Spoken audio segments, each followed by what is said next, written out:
hadis itu bisa menyesatkan Pak, kecuali bagi ahli fiqh. Artinya apa? Pesan buat kita semua bahwa Anda jangan coba-coba berfatwa, terpaku pada satu pendapat lalu menafikan pendapat-pendapat lain, lalu menaikkan bendera wala wal barok, bendera loyalitas dan anti loyalitas kepada mukhalifnya.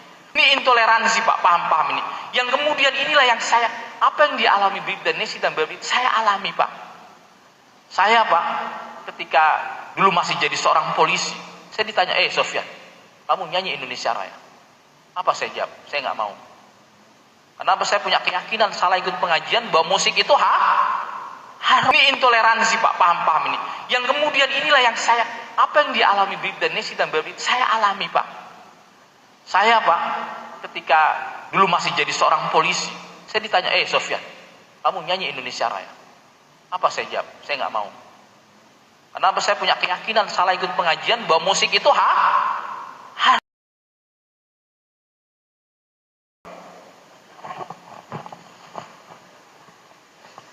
Bismillahirrahmanirrahim. Assalamualaikum warahmatullahi wabarakatuh. Innal hamdalillahi nahmaduhu wa nasta'inuhu wa nastaghfiruh wa natubu ilaihi wa na'udzu billahi min syururi anfusina wa min sayyiati a'malina.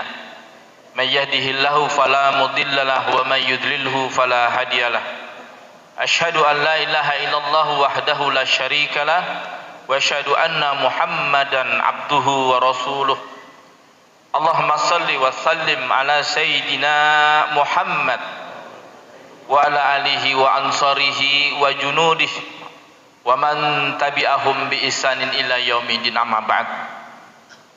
Yang saya hormati Bapak Sekda Provinsi Kalimantan Tengah, Bapak Ketua MUI di Provinsi Kalimantan Tengah, para alim ulama, para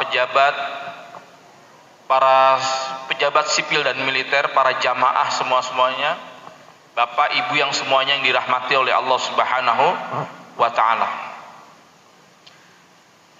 Kita baru saja mendengarkan ceramah tausiah dari Kiai Haji Al Ustadz Najih ya, terkait kondisi di Palestina.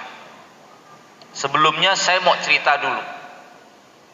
Kalau Bapak bisa buka kitab tafsir Ibnu Katsir, ada seorang anak namanya Mus'ab bin Sa'ad bin Abi Waqqas ya, radhiyallahu anhuma, bertanya kepada ayahnya,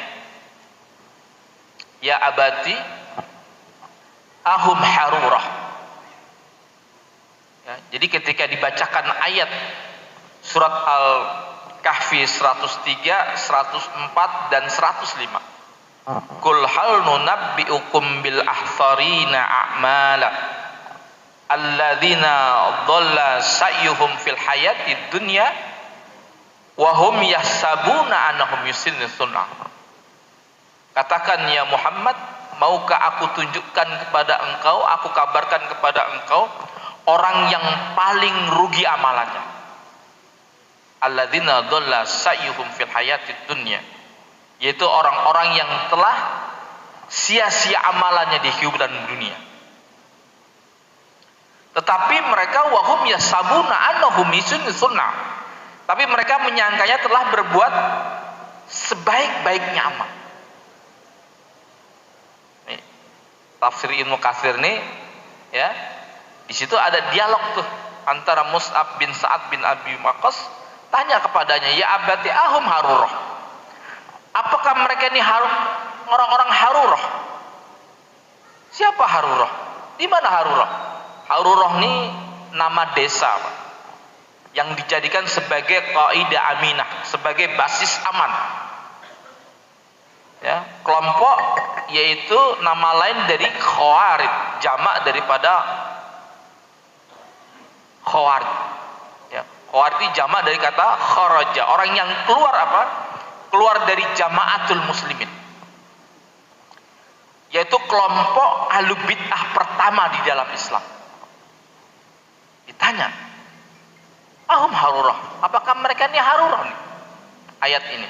Karena di tafsir Ibnu Abbas juga ketika Ali bin Abi Thalib radhiyallahu an itu juga ketika membacakan tentang bicara tentang kelompok Khawarij, dia membacakan ayat ini. Qul hal nunabbiukum bil akhsarina amal. Dan kemudian biasanya disandingkan dengan ayat lain yang mengatakan amilatun nasibah taslan naron hamiyah. Mereka bersusah-susah payah di kehidupan dunia, tapi endingnya ya terakhirnya justru masuk neraka. Tapi dia menyangkanya telah berbuat sebaik-baiknya amalan.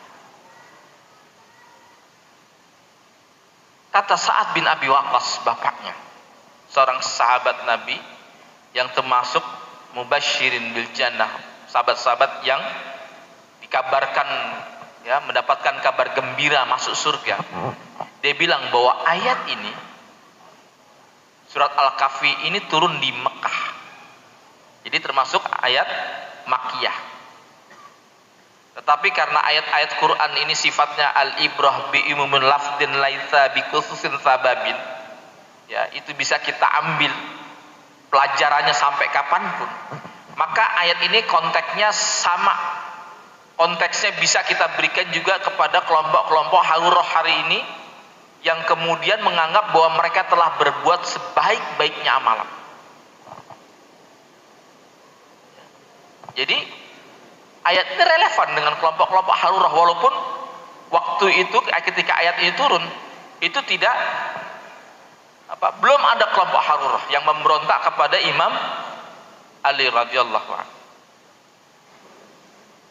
Jadi ketika saat itu saya mau cerita ya, Ibnu Abbas radhiyallahu anhuma dikirim oleh Ali bin Abi Thalib kepada ya pasukan yang dulunya setia kepada Ali, lalu keluar dari Jamaatul Muslimin.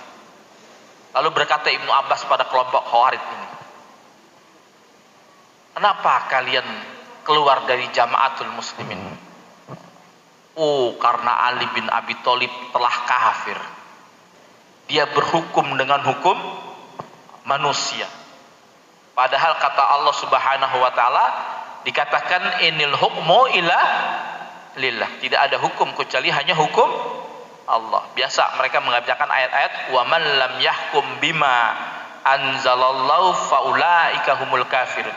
Barang siapa yang tidak berhukum dengan apa yang Allah turunkan, faulaika humul kafirun, maka mereka termasuk orang-orang kafir.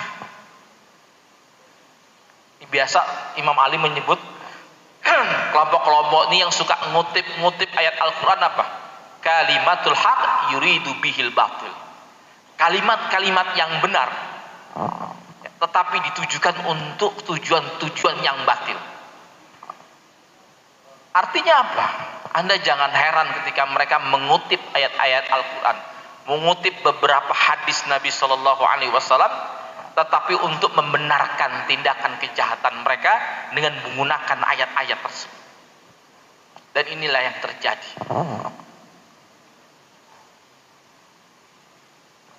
Lalu Ibnu Abbas bilang kepada mereka, tahukah kalian, ada loh di dalam Al-Quran orang yang tidak berhukum dengan hukum Allah itu tidak selalu berkonsekuensi dengan kekafiran. Tiba-tiba nih Khawarij kaget, loh ada di dalam Al-Quran orang yang nggak berhukum dengan hukum Allah itu tidak berkonsekuensi kepada kekafiran. Sambil garuk-garuk kepala nih, ya ada, yaitu di surat An-Nisa ayat 35. Lalu disebutkan oleh Ibnu Abbas, karena Ibnu Abbas ini orang mufassirin yang mendapatkan garansi langsung dari Rasulullah Shallallahu Alaihi Wasallam. Lalu dikatakan, wa fa in kiftum siqaqa bainihima faba'athu hakama min alihi wa hakama min aliha. Ketika kalian khawatir terjadi perselisihan di antara suami dan istri, perselisihan di antara laki-laki dan perempuan yang akan berujung pada perceraian, maka faba'athu hakama min alihi wa hakama min aliha, maka utus dari pihak laki-laki seorang hakam yang akan beristihad dan akan menentukan Apakah pernikahan ini perlu dilanjutkan atau tidak? Demikian juga di pihak perempuan mengirimkan seorang hakam untuk menentukan, beristihad, apakah pernikahan ini perlu dilanjutkan atau tidak. Makanya sampai sekarang Bapak Ibu yang dirahmati oleh Allah Subhanahu wa taala, di pengadilan agama tuh ada yang namanya ruang mediasi. Untuk apa? Untuk kali-kali aja pernikahan ini masih bisa dipertahankan. Dan itu merupakan istihad manusia. Dan itu bukan merupakan kekufuran. Dan itu bukan merupakan kekafiran. Sampai di sini ulama menyimpulkan, membuat sebuah metode bahwa aslul khawarid, pokok daripada pemikiran-pemikiran khawarid itu adalah bi'annahum yukafiruna bidzanbin wa ya'taqiduna dzanban ma laisa bidzanbin. Mereka mengkafirkan karena sebuah dosa dan meyakini sebuah dosa yang sebetulnya bukan dosa. Dosa apa yang dilakukan oleh Ali bin Abi Thalib?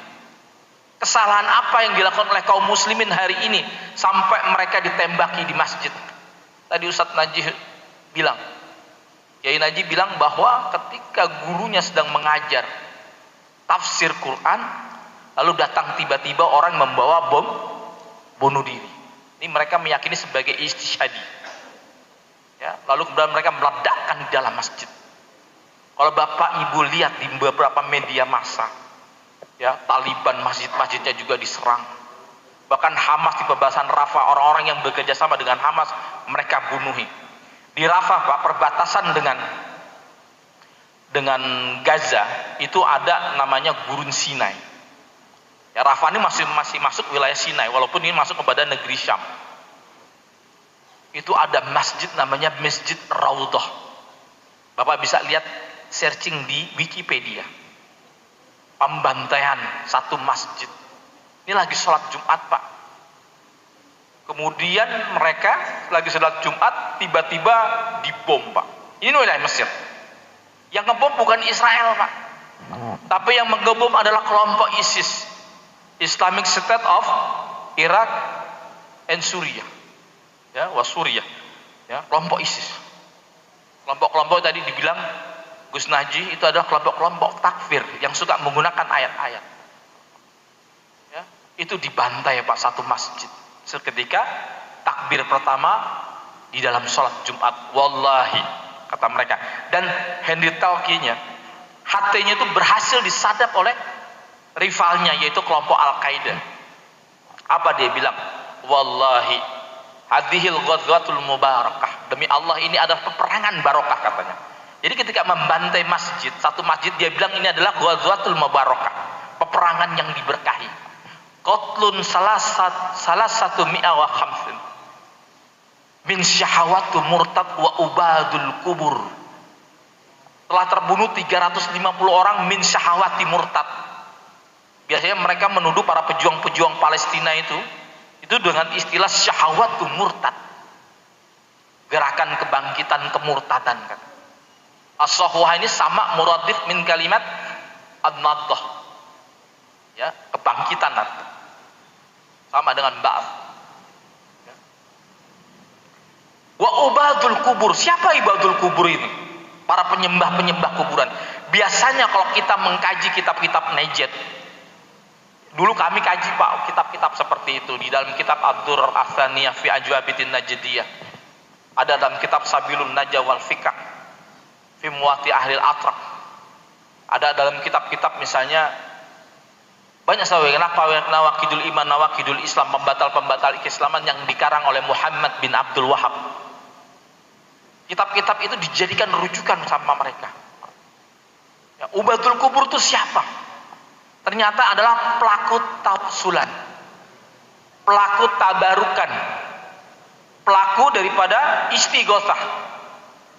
Persoalan-persoalan yang sebetulnya khilaf di kalangan kaum muslimin, tapi mereka menganggap bahwa ini adalah sebuah kekufuran. Sehingga ulama menyimpulkan Pak tadi Pak, bi annahum yukafiruna bidzanbin wa ya'taqidun dan malaita bidzanbin. Mereka meyakini sebuah dosa yang sebetulnya bukan dosa. Meyakini sebuah kesalahan yang sebetulnya bukan salah. Wa ya'taqiduna khata'an ma laisa bi khata'in. Ya, meyakini sebuah keharaman yang sebetulnya bukan haram. Meyakini sebuah bid'ah yang sebetulnya itu bukan bid'ah. Ini masalah-masalah rincian yang ulama berbeda pendapat. Hendaknya dalam masalah-masalah ijtihadi kita harus salamatus shadr. Harus lapang dada di dalam melihat perbedaan-perbedaan, bukan justru kita membid'ahkan, Pak. Makanya wajar kalau seandainya kemudian BNPT Densus 88 dalam blueprintnya seorang teroris, Pak. Saya pengalaman, Pak. Saya 10 tahun ditahan oleh Densus 88 karena pernah ikut masukan kelompok-kelompok yang seperti ini. Ya? Dikafirkan, Pak, sama mereka. Ya? Apa salahnya Pancasila? Ya, yang merupakan sebuah konsensus bangsa ini, sehingga bangsa ini bisa tegak, ya, dengan berbagai macam agama, keyakinan dan sebagainya, ya, berlatar belakang suku yang berbeda-beda, ya, mereka saling menyayangi, saling bersatu dan sebagainya, Pak. Tetapi ini dianggap sebuah kekufuran. Makanya dalam BNPT, Pak, ya, seorang teroris itu nggak ujuk-ujuk melakukan aksi-aksi teroris sebelum dia punya pemahaman yang namanya intoleransi dulu, punya pemahaman yang namanya radikalis dulu. Seorang teroris artinya dia sudah pasti intoleran, sudah pasti radikal. Tetapi seorang intoleran dan radikal, Pak, belum tentu jadi teroris, Pak. Jikalau Bapak mau tahu sebab sejarahnya kenapa Palestina bisa dikuasai oleh orang-orang Yahudi, ya, tadi Gus Najib sudah cerita banyak. Karena adanya pengkhianatan pemimpin-pemimpin Arab pada saat itu. Dalam Perang Dunia Pertama, yaitu 1914 sampai 218, Turki masuk kepada kelompok seperti Jepang dan Jerman. Dan pada Perang Dunia Pertama, negara Turki kalah. Karena kalah, maka wilayah Syam, Pak, wilayah Damaskus, Mesir, ya, Palestina itu dikuasai oleh Inggris. Irak, Suriah dikuasai oleh Perancis. Ini jadi bahan bancaan dalam perjanjian Sykes-Picot, kalau Bapak bisa mau tahu. Tapi sebetulnya kehancuran daripada Turki Utsmani, ya, dalam Perang Dunia Pertama itu juga akibat pengkhianatan daripada orang-orang Najd. Siapa Pak orang-orang Najd, Pak? Pada waktu itu amirnya bernama adalah Abdul Aziz bin Su'ud, yang kemudian main mata bekerja sama dengan Inggris. Untuk apa? Untuk meruntuhkan daulah Turki Utsmaniyah. Ketika kita tidak punya khilafah pada saat itu, tidak punya supremasi kepemimpinan umat Islam pada saat itu, wilayah Islam pun dirampas, Pak. Dia masukkanlah imigran-imigran Yahudi. Akibat apa, Pak? Karena pemberontakan dan pengkhianatan pemimpin Arab pada saat itu yang bernama Abdul Aziz bin Su'ud. Makanya dalam sejarah ada ulama yang mengatakan, dalam banyak kitab banyak dikatakan, annan najijin lam yuqatilu kufaron asliyin abadan. Sesungguhnya gerakan-gerakan Najd, gerakan-gerakan Wahabi ini tidak pernah perang dengan kafir asli. Tadi Gus Najib sudah bilang, tidak ada satupun butir peluru kelompok-kelompok ISIS ini untuk memerangi kelompok-kelompok Yahudi. Mereka justru memudorotkan, ya, membahayakan kepada senjata-senjatanya, mereka tujukan kepada dada-dada kaum muslimin. Dan ini merupakan kebenaran daripada sabda Rasulullah Sallallahu Alaihi Wasallam yang mengatakan, sayati fi akhir zaman, akan tiba waktunya di akhir zaman. Dalam lafaz yang lain dikatakan, sayakhruju ala ummati fi akhir zaman, akan keluar nanti di akhir zaman. Ini bicara tentang isu-isu tentang terorisme, Pak. Itu akan relevan sampai akhir zaman, sampai hari kiamat. Ini agar Rasulullah menghati-hatikan kepada kita, agar kita di umat berhati-hati, waspada terhadap ideologi-ideologi dan paham-paham yang akan memecah bangsa dan negara ini. Dan terbukti Arab terpecah karena pemahaman-pemahaman ini, Pak. Ya? Apa ciri mereka, kata Rasulullah SAW? Yaqtuluna alal Islam wa yada'una alal awthan. Ini hadis Bukhari, Pak, Muslim. Dalam kutubus kita ada semua. Akan muncul di akhir zaman, ya, hudatsau an wa sufau ahlam, anak-anak muda yang baru tumbuh jenggot, tapi bodoh-bodoh, Pak. jahil terhadap ilmu syariat. Pertama. Kedua, yaqtuluna 'alal Islam wa yad'una 'ala asal. Mereka lebih banyak fokus memerangi kaum muslimin ketimbang kepada kafir asli yang menyembah berhala. Artinya dalam banyak intensitas peperangan mereka justru banyak ditujukan kepada kaum muslimin. Yang kemudian dalam lafaz yang lain dikatakan yaqra'unal Qur'an la yunawizu hanajirahum. Ya, mereka ini suka baca Quran, rajin baca Qurannya. Tapi bacaan itu tidak keluar hanya di kerongkongan saja, Pak. Enggak membekas apa-apa di dalam kepribadian bacaan Quran mereka. Dalam lafaz yang lain dikatakan dalam Bukhari, Muslim dan hadisnya hadis sahih dikatakan apa? Min qiraatikum ila qiraatihim syai'an. Bacaan kalian nih, ini kitab hukumnya kepada siapa? Para sahabat. Bacaan kalian tuh nggak ada apa-apanya wahai sahabat dengan bacaan mereka. Puasa kalian itu juga tidak ada apa-apanya dengan puasa mereka. Artinya secara zahir, Pak, Masya Allah, ibadahnya membuat kita semua takjub. Yada'una kitabullah, mereka mengajak kepada kitabullah. Kelompok-kelompok ini Bukhari, Muslim, Pak. Hadis sahih. Tapi Anda jangan terjebak dengan gambaran zahir mereka. Makanya kemudian Syekh Yusuf Qaradawi di dalam kitabnya namanya Fiqhul Maqasid, dia bilang biang daripada ekstremisme, biang daripada radikalisme, terorisme itu adalah literasi beragama. Saya awalnya baca buku ini kitab, saya nggak mudeng, Pak, maksudnya apa literasi beragama?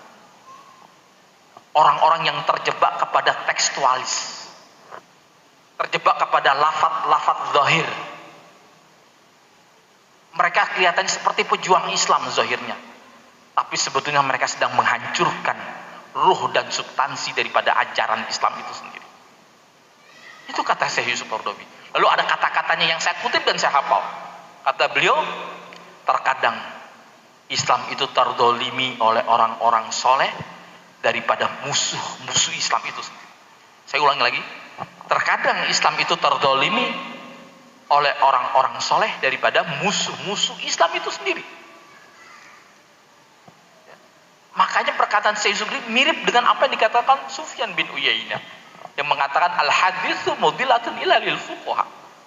Hadis itu bisa menyesatkan, Pak, kecuali bagi ahli fikih. Artinya apa? Pesan buat kita semua bahwa Anda jangan coba-coba berfatwa terpaku pada satu pendapat lalu menafikan pendapat-pendapat lain, lalu menaikkan bendera wala wal barok, bendera loyalitas dan anti loyalitas kepada mukhalifnya.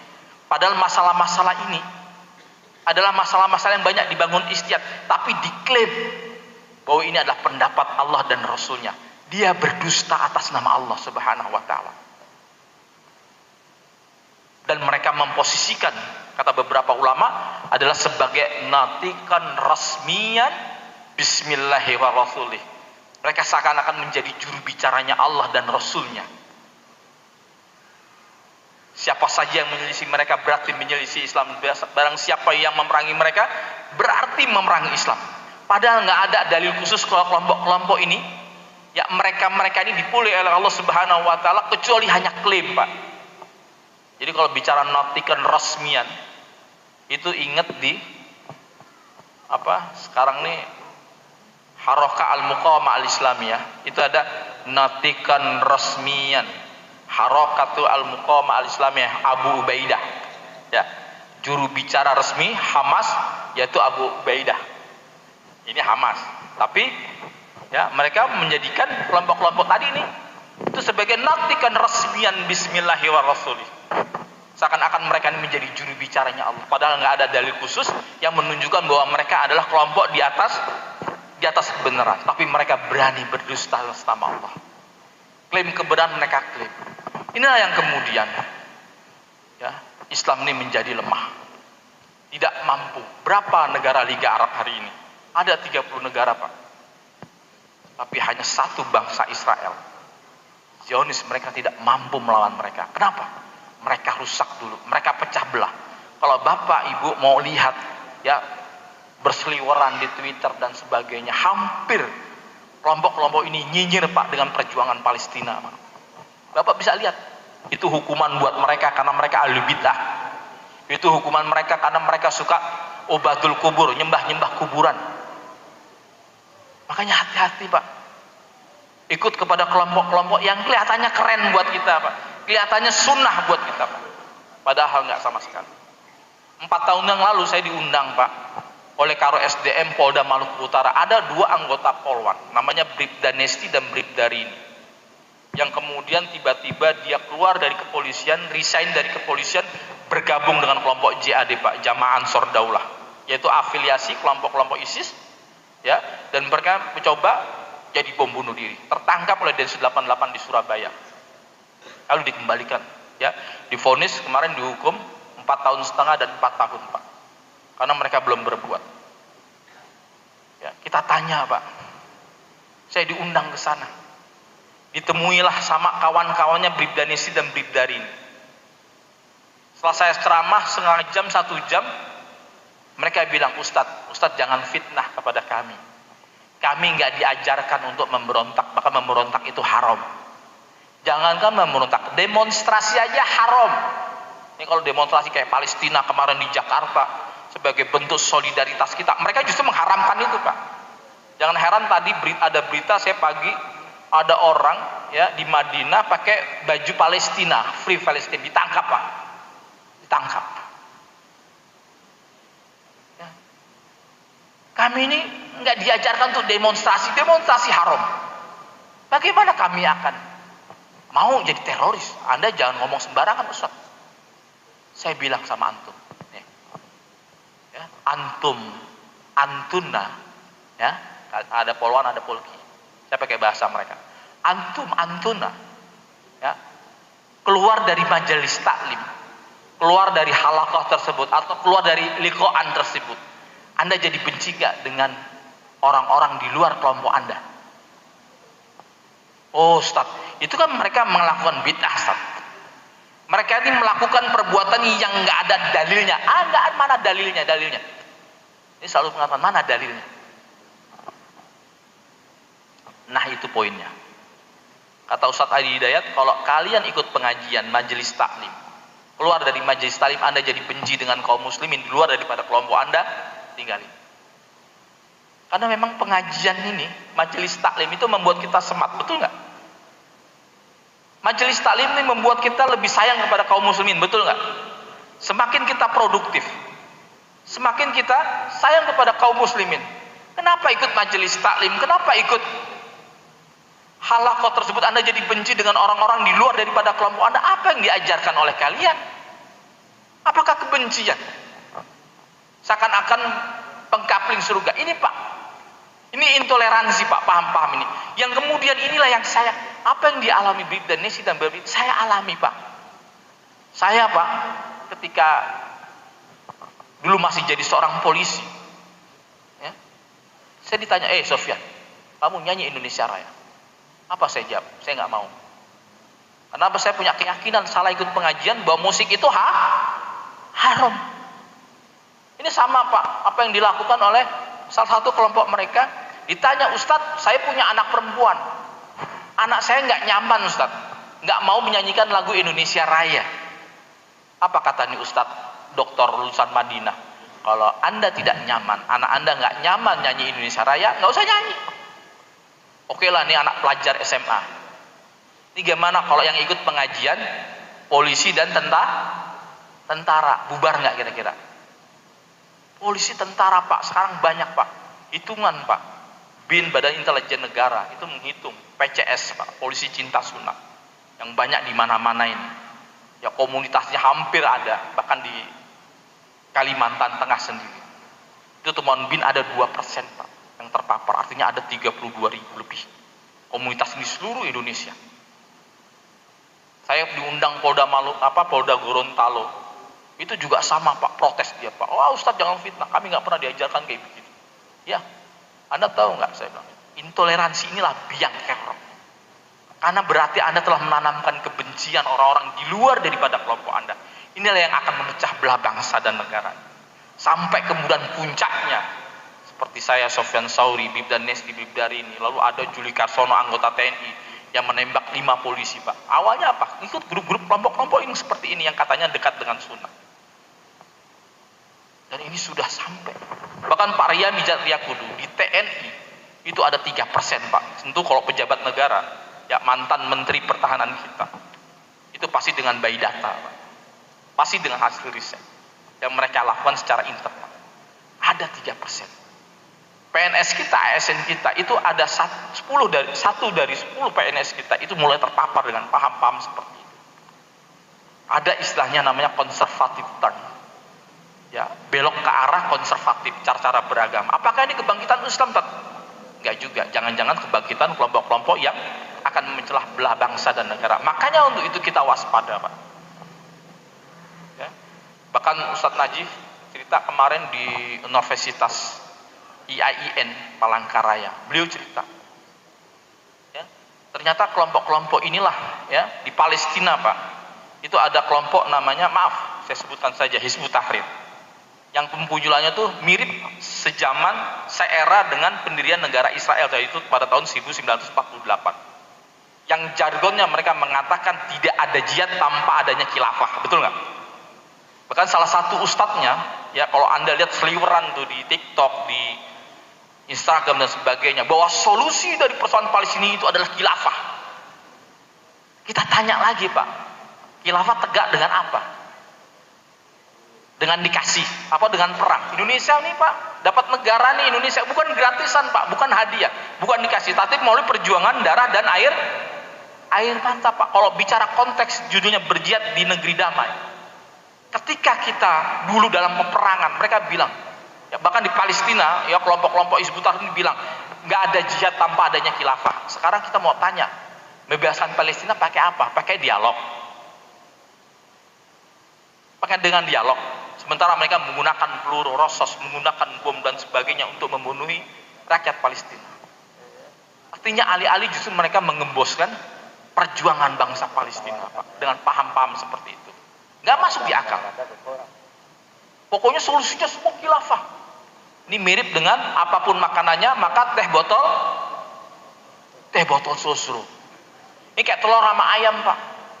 Telur dulu apa ayam dulu? Ini jihad dulu, perjuangan dulu untuk membebaskan Palestina, atau didikan khilafah, Pak? Artinya apa? Jualan rongsokan khilafah. Tadi Gus Najib udah singgung itu. Ini kelompok-kelompok kayak seperti ini, Pak. Ya mirip-mirip lah. Ya, kelompok-kelompok pengkapling kebenaran yang kelihatannya, Pak, berjuang buat Islam. Tapi akwalnya, pendapat-pendapatnya, dan semuanya justru mendesit dan membahayakan umat Islam. Maka berjihad di negeri damai, di saat damai, kita cari ilmu, belajar Islam yang baik. Jangan salah cari guru, Pak. Jangan ketika dalam berjuang mereka justru gembosin. Ya, dulu ada Mufti Betawi, ya, yang kemudian ketika terjadi pemberontakan di Cilegon, di Tasikmalaya, di mana-mana, ya, di Banten, mereka justru mengatakan bahwa perjuangan kalian adalah bugot. Itu padahal konfrontasi dengan penjajah yang nggak beriman kepada Allah Subhanahu Wa Taala, orang-orang kafir. Mereka justru mengajak damai. Tapi ketika sudah damai, justru mereka ngompor-ngomporin orang, ya, membangkitkan orang, provokator orang untuk apa? Untuk berjihad kepada pemimpinnya sendiri, kepada bangsanya sendiri. Anda mau jihad sama siapa? Ini Bapak Ibu yang bisa saya sampaikan. Mudah-mudahan ini menjadi kesadaran bagi kita semua agar kita berhati-hati kelompok-kelompok yang memecah belah bangsa dan negara kita. Ya, jangan mudah Anda percaya. Ya, jangan salah cari dulu. Jangan salah nyekolahkan anak-anak kita, Pak. Saya punya anak, Pak. Saya 7 tahun di penjara. Divonis 10 tahun saya. Setelah 7 tahun di dalam penjara. Jadi saya menjalani 7 kali puasa, 7 kali lebaran di dalam penjara. Ngalah-ngalahin Bang Toib. Bang Toib cuma 3 kali puasa, 3 kali lebaran, Pak. Ya, saya pulang, Pak. Udah sadar, itu baru berapa bulan lah. Anak saya pulang dari pesantren biasa. Lalu saya coba ngetes nih anak, ya, sejauh mana pemahaman agama dia. Lalu saya mengatakan usul talafut biniyat, usolli fardhu isya'i arba'a rakaat. Apa anak saya bilang? Bid'ah tuh, Bi. bid'ah. Nggak ada dalilnya. Dalilnya mana? Saya berhenti Pak, nggak jadi sholat. Saya ajak, hati-hati kamu kalau ngomong. Nah, ya, anak saya itu namanya Al-Muhandis Yahya Ayas. Saya ambil dari tokoh Hamas Pak, namanya Yahya Ayas. Karena saya gandrung banget sama Hamas. Saya, lu kalau ngomong jangan sekati-kati. Talafut bin niat nih dalam madzhab Syafi'i ya harus niat itu dirapatkan dengan niat. Tapi ini khilaf. Ya, Anda jangan merasa benar. Ya hati-hati nanti bicara nanti di masjid. Yang kita ini masjid kebanyakan aswaja semua jawabannya madzhab Syafi'i. Sama juga ngajak ribut orang namanya. Habis itu Pak saya pindahin Pak anak saya mondoknya Pak. Nggak lagi di kelompok-kelompok yang tadi tuh pengkapling kebenaran tadi. Saya katakan kelompok itu yang paling benar. Saya pindahkan Pak ke kelompok ke pondok pesantren di Lirboyo. 3 anak saya di Lirboyo semua. Kenapa? Ya. Karena semua pemikiran-pemikiran teror ini bermula dari sikap-sikap intoleran itu. Itu nyebar Pak. Ya, dari tadi Gus Najib bilang dari tabdi dulu. Dari mudah membid'ahkan.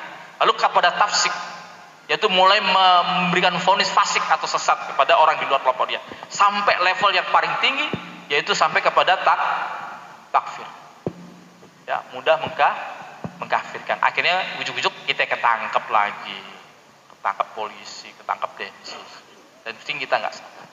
Maka jaga keluarga kita, anak-anak kita, ya, tetangga kita, ya orang-orang di sekitar kita yang terdekat yang kita cintai agar jangan salah memasukkan sekolah anak-anak kita, Pak. Karena bermula dari intoleransi, Pak, radikal, sampai kemudian level yang paling tinggi. Ya, yang akhirnya justru memudaratkan umat Islam itu sendiri. Demikian dari saya, kurang lebihnya mohon maaf. Wallahi muwaffiq ila aqwamit thoriq. Mohon maaf apabila ada salah-salah kata. Wassalamualaikum warahmatullahi wabarakatuh.